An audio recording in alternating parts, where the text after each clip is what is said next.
Besides this group, there are also the most unqualified students, inappropriate academic backgrounds, who make their way into medical and dental schools abroad. Some of these foreign schools are not fit for purpose. This comes as the Vice President urges the Council to check the increasing complaints of medical negligence. Also in this package, the Kumasi Traditional Council permits Oyepa FM to resume operations after more than 72 hours. I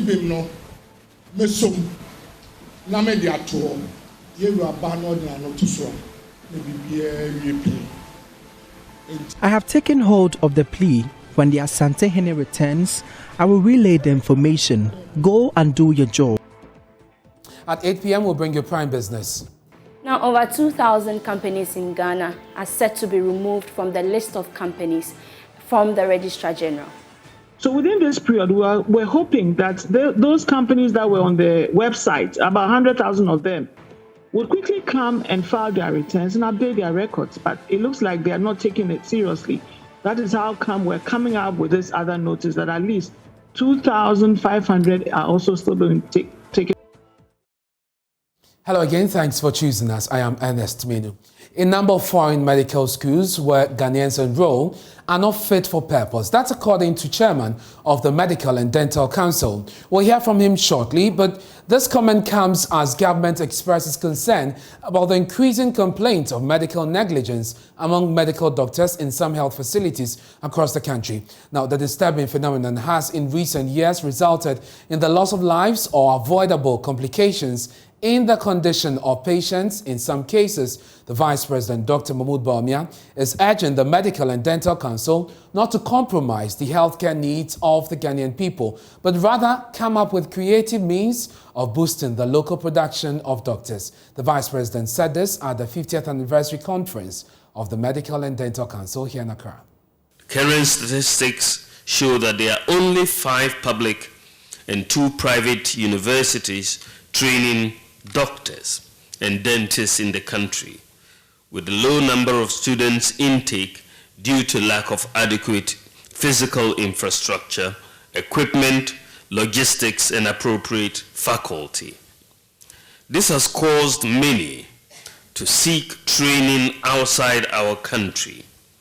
However, I am informed that unfortunately, over the years, results from Medical and Dental Council's registration examinations for these foreign trained practitioners wishing to permanently practice here have shown clearly that many of them, not all, but many of them lack basic competencies to practice safely in Ghana.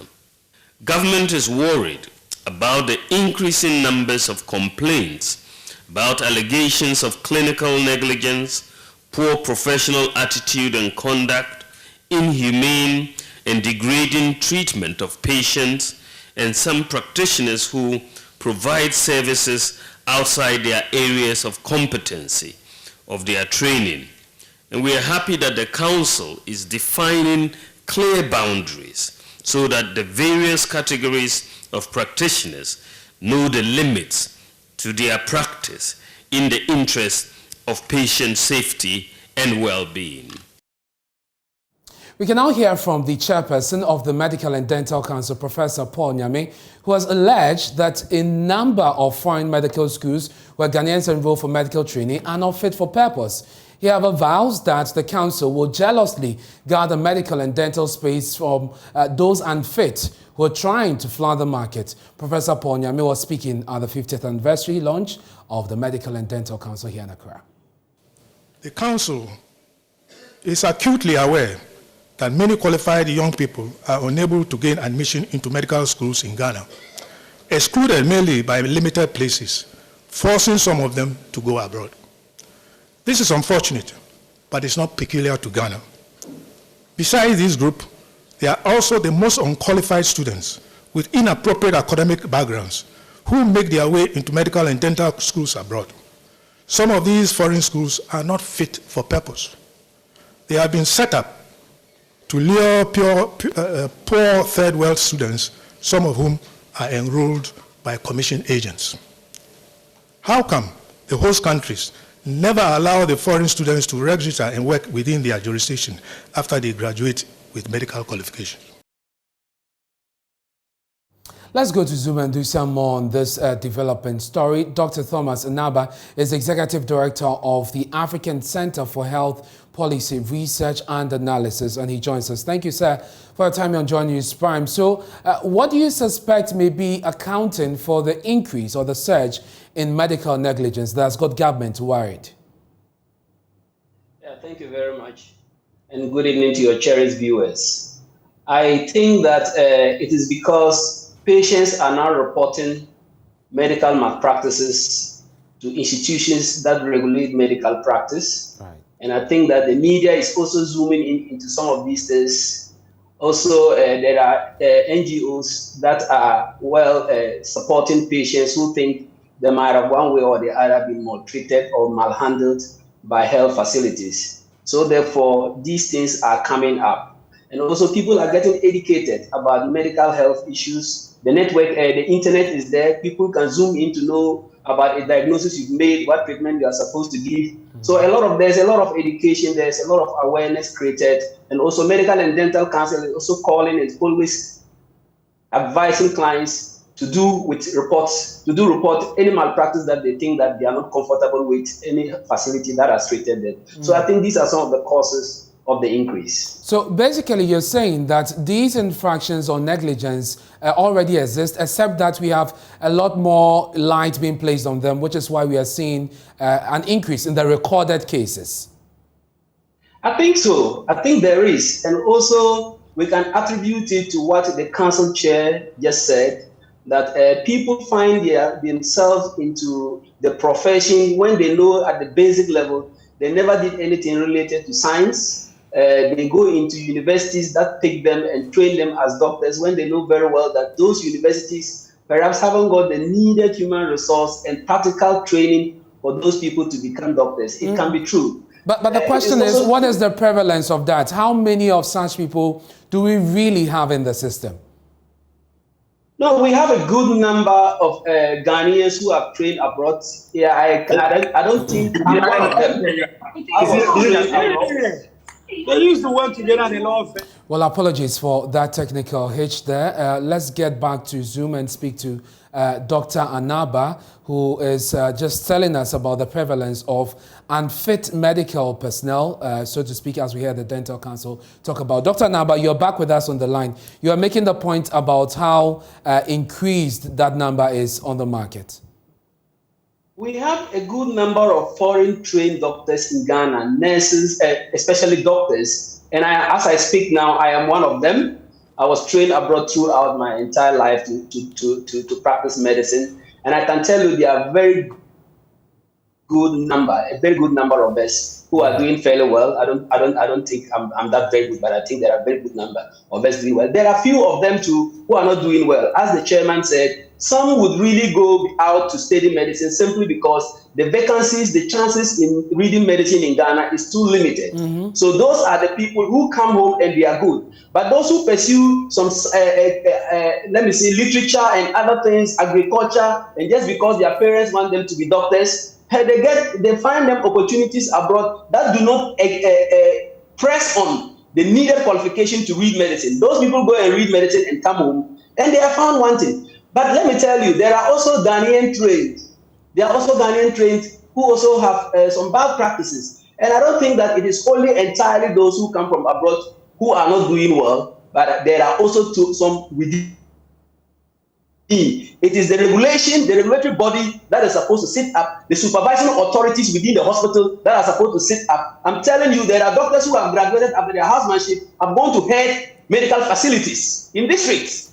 How is this person supervised? There is no one linked from Accra or Kumasi to supervise him. As we speak, we have challenges with nurses and anesthetists who want to be independent from doctors regulating them. How are they going to practice well without committing blunders? So I think the regulators must put a stamp on the practice and give clear guidelines what each and everybody can practice. That is when you can say that there's medical negligence. Because if I'm the only medical doctor in a village hospital or a district hospital, and there's a cesarean section, and I know I've done it once or twice, and the woman is dying, and there's no ambulance, there's nothing I can do, I am forced to do the CS to see whether the woman can survive. Sometimes some of those things, they call them medical negligence. But it's just that he's trying to save a life in the absence of other facilities. Right. Thank you very much, Dr. Anaba, for speaking to us. He is director of a health, an NGO that looks at health.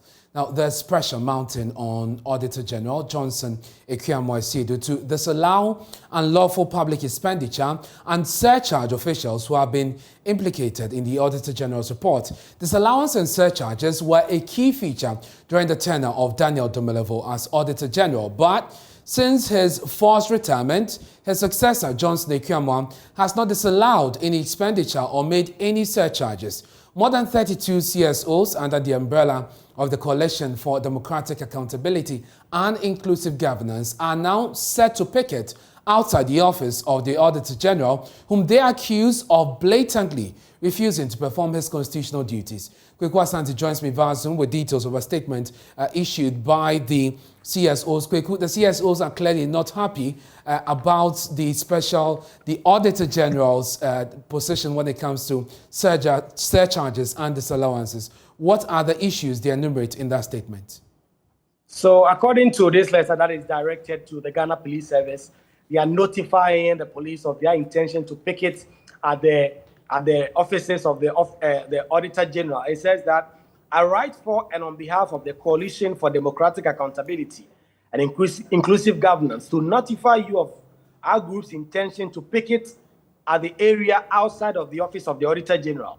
This action is being organized in protest of the Auditor General's blatant refusal to perform his constitutionally mandated duty to disallow unlawful public expenditure and surcharge persons implicated in the 2019 and 2020 Auditor General reports.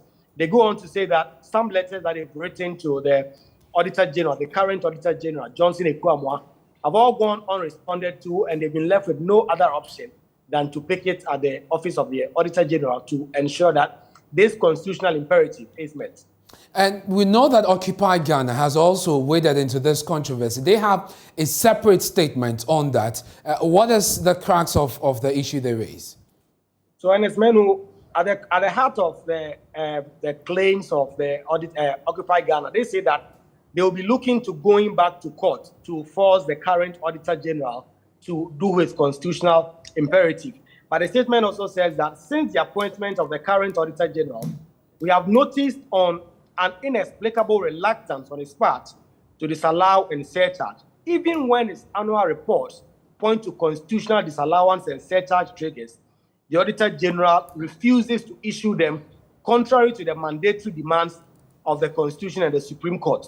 Occupy Ghana's consistent reminders to the Auditor General of his obligations under the Constitution, and also about his propensity of being held in contempt of court and prosecution for high crime, have all fallen on deaf ears.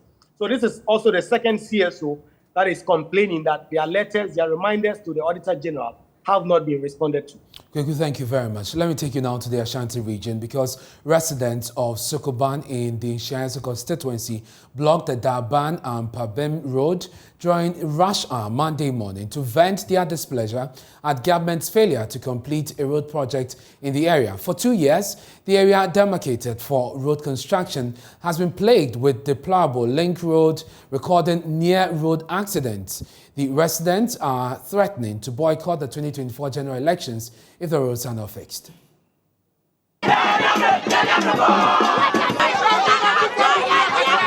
The residents of Sokoban, Daban are angry.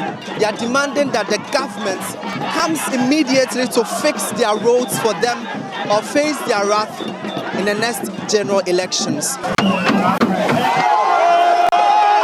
Aggrieved residents resisting an intervention by the police to clear the road for motorists.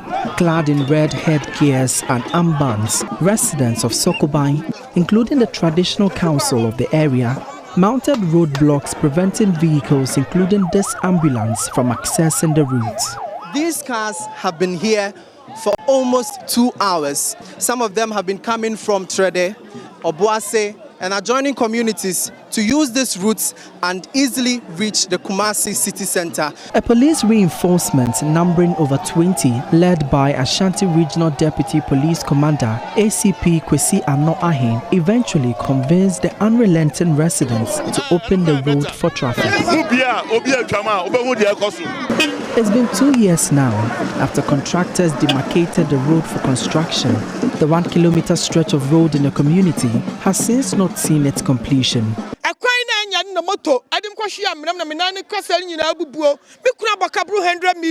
Some residents claim to have paid some amount of money to pave the way for the road construction. You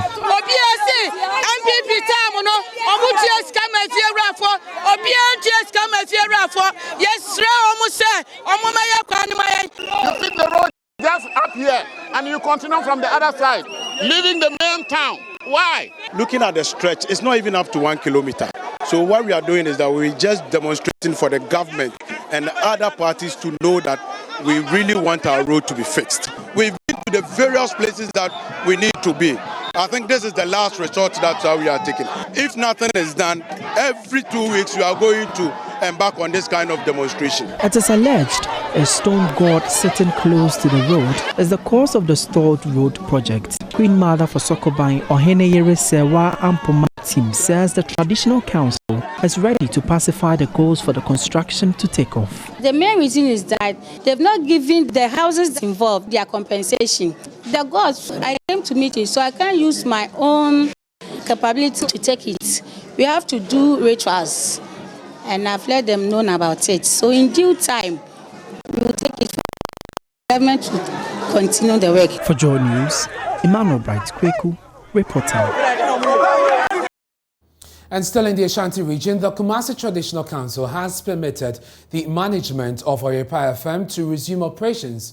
This comes after the radio station shut down for 4 days to show remorse for allowing Akwesi Adaiodike to use their platform to allegedly attack the traditional authority. Management of the radio station besieged the Asokore, Mampohene, Nana Boache and Sad Debra to lead the team for the second appearance before the Traditional Council at the Menchia Palace. Banta Mahene, who chairs the Kumasi Traditional Council, said the plea will be forwarded to the Asantehene.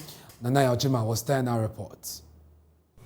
Management of the radio station besieged the Asokore Mampohene, Nana Boache and Sad Debra to lead the team for a second appearance before the Traditional Council at the Menchia Palace.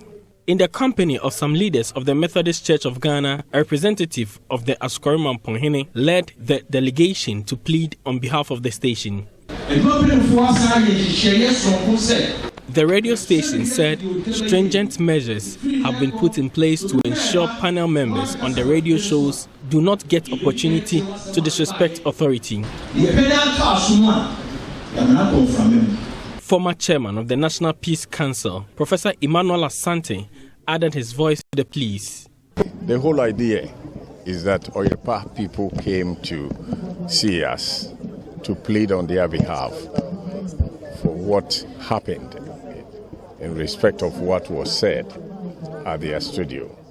And we came in humility to plead with our Santemai to pardon them, to forgive. All 14 divisional chiefs of the Kumasi Traditional Council pleaded with the leader of the council, Bantamahene Bafo Amankwetia VI, to forgive the station.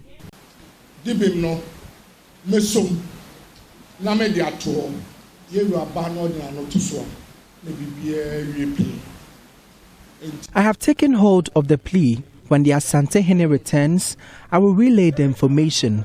Go and do your job. I'm pleading with you.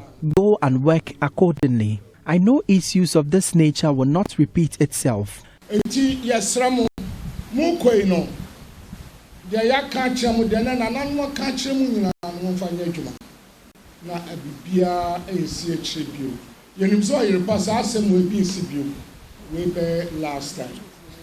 The traditional authority was unhappy with aspects of a press release from the Ghana Journalists Association with regards to the issue.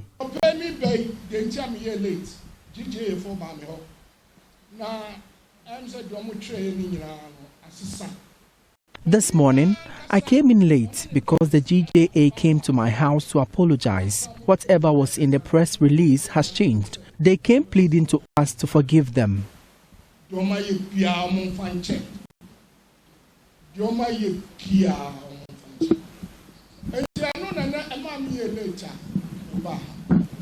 Meanwhile, leadership of the association commended the traditional authority for the settlement. GJA President Albert Jumfor says appropriate measures will be taken to ensure professionalism among media practitioners. Our coming here was not to stress issue, but also to make sure that we see a peaceful resolution of the matter. We're here to make sure that our members or a station or Repa goes on air and discharge their constitutional mandate. For Joy News, Nana Ojima, Kumasi. We stay a while longer in the Ashanti region. The Kwabre Kenyasi police have arrested a Nigerian national in possession of bags of fertilizer suspected to be part of the government's subsidized fertilizer for farmers. Shaibu Adamu was arrested with 556 bags of the fertilizers at Ibrim Jamasi near Kenyasi, but was granted bail on the same day of his arrest, that's Friday. I'm Interior of our security desk has more in the following report. Acting on intelligence, a team of police officers from the Kenyasi District Police Command swooped on this particular shop where at least 500 bags of subsidized government fertilizer meant for cocoa farmers were being kept. A man identified as a Nigerian national has been arrested and assisting police in investigations. According to police sources, Shaibu claimed to have taken delivery of the fertilizer from an unnamed man in exchange for lumber the man had failed to pay for. He has since declined to offer police information on the name and contact details of the said man after several rounds of interrogation. The fertilizers in 50 kg sizes have Ghana Cocoa Board inscriptions embossed on the sacks. It was seized from a warehouse at Ibrim Jamasi on the Kenyasi Amuom Achiasi Road after police intelligence. The Ashanti Regional Police Criminal Investigations Department has taken over investigations whilst police launch a manhunt for suspected accomplices. Meanwhile, Cocoa Board has confirmed the fertilizers were meant for distribution to a group of farmers. From Kumasi, for Joy News, Ohime Interior reporting. Some residents of Dade Tuklo in the Sene East district of the Bono East region have made a passionate appeal to government to help provide a school infrastructure for basic school pupils in the community. According to them, the lack of proper structures is adversely affecting the quality of education as pupils continue to sit on the floor. Anas Sabit was in the community and filed this report. Acting on residents of Daditoklo, a fishing community in the Sene East district of the Bono East region, are perturbed about the deteriorating nature of the only school in their community. Samuel Donko is a resident. He says the absence of good classroom structures and furniture is adversely affecting basic education in the area. My junior brothers and sisters, while they've been coming to school, some of the kids don't have any chairs to sit on it. So I prefer that the government is supposed to come and help us.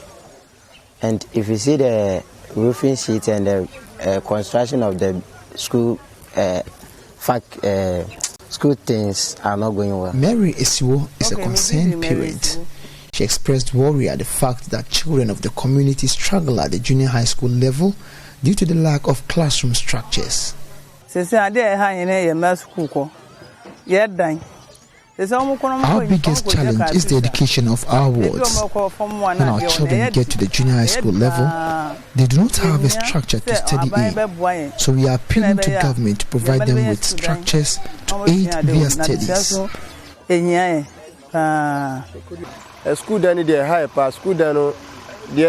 primary block is slowly breaking down, and so we need a new one. And the junior high school structure has also not been moved, so it has some defects, so we need anyone to. She again noted that the absence of enough chairs means pupils of the school would have to sit or lie on the floor in order to write. The Form 1s and 2s do not have furniture. Same applies to the lower primary kids too. They sit on the floor when they go to school, and by the time they get home, their clothes are dirty. It affects them a lot because while they don't have chairs and those things, and the rain is falling like this, some of them run away to go home, and all of that, it affects the students at the same time too. The teachers will be seeing that it is the children that they be running away. They are therefore appealing to authorities to come to the aid of the school by providing them with structures and furniture to boost education in the community. I prefer that they should come and help us so that they will be building the school activities and those things so that the children cannot come to school at the same time and run away. Okay, here say Mpinifono, ye Jesus Dani Nkonja. No mumbe here school there primary there no so no mububu ase no no omusene fu from I. Reporting for Joy News, Anas Sabit, Daddy Tuklo. Final year senior high school students across the country have begun their West African School Certificate examination. Joy News engaged some students of Accra High, St. Thomas Aquinas, Accra Girls Senior High Schools here in the capital, and that's what they had to say. Exams went on very well. Our first paper was government, and it was very easy, just that they just changed certain words in it. So I would encourage everyone to take his or her vocabularies very well, so that he or she might be able to answer every question he or she is being given. I'm here to write my orals, which is my first paper now. So from what my classmates are telling me, they said it was okay. So I'm hoping for it to be okay with me too. But on Friday I have biology, which is theory 2 and 1. So I'm praying for God to intervene and everything is going to be fine. I can't say I'm perfect, but we are hoping to see what we can do in the other papers. So we expected like more than this, but then it was good. It was so cool. It was nothing more than the mock we've been writing. Yeah. The paper was cool. It was great. It was cool. Invigilators were staring at us too much, but it was okay. It was okay. We thought it would be like how we presumed about when we entered there. We saw the question, we're like, nah, this even it's cheaper than our school exams, our normal exams. It was normal. If it depends on your learning. If you learn well, it will go on well. So it depends on your learning. Inclusive education has been identified as one of the critical tools in empowering current and future generations to transform the world. To this end, a latest report from UNESCO has outlined a new social contract for education focusing on redefining the future to ensure inclusive participation and the criticality of global solidarity and cooperation. That's wonderful report. The Institute for Educational Planning and Administration at the University of Cape Coast and the Asia Pacific Center of Education for International Understanding partnered to build the capacity of educational planners, leaders and administrators, particularly the West African sub-region. Dr. Michael Boachi-Yadom is director of IEPA at the University of Cape Coast. He explains the importance of this collaboration. Global citizenship education promotes educational leadership. It promotes quality educational leadership within our school system. Now the world is changing. The world many years ago, has been described as a global village. So we are committed to developing graduates from educational institutions who can think globally, but can also engage locally. And that is what global citizenship is talking about. How do we come together as different people from different parts of the world, come together as one people, come together to support humanity, come together to share our ideals, our differences and our similarities for the benefit of humanity. The Asia Pacific Center of Education for International Understanding is committed to promoting education. The objective is to equip learners with knowledge, behavior, and skills as active citizens that can contribute positively to a more peaceful, just, and sustainable society. Dr. Yoon Mok Lim is director of the Asia Pacific Center of Education. Global citizenship education, I think, is about countering exclusive nationalism. You see, in this pandemic crisis, exclusive nationalism, vaccine nationalism is very harmful. So we need to counter this harmful trend.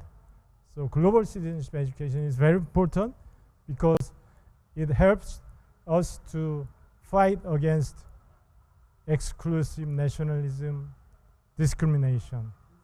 This is expected to further enhance the capacity of leaders in global citizenship education, which will contribute to realizing the desired future goals. You're watching Joy News Prime with me, Ernest Kojo. Still to come, it was 5 days of big sales and big discounts for our patrons and exhibitors at the 2022 Ecobank Joy News Habitat Fair, which left many calling for more.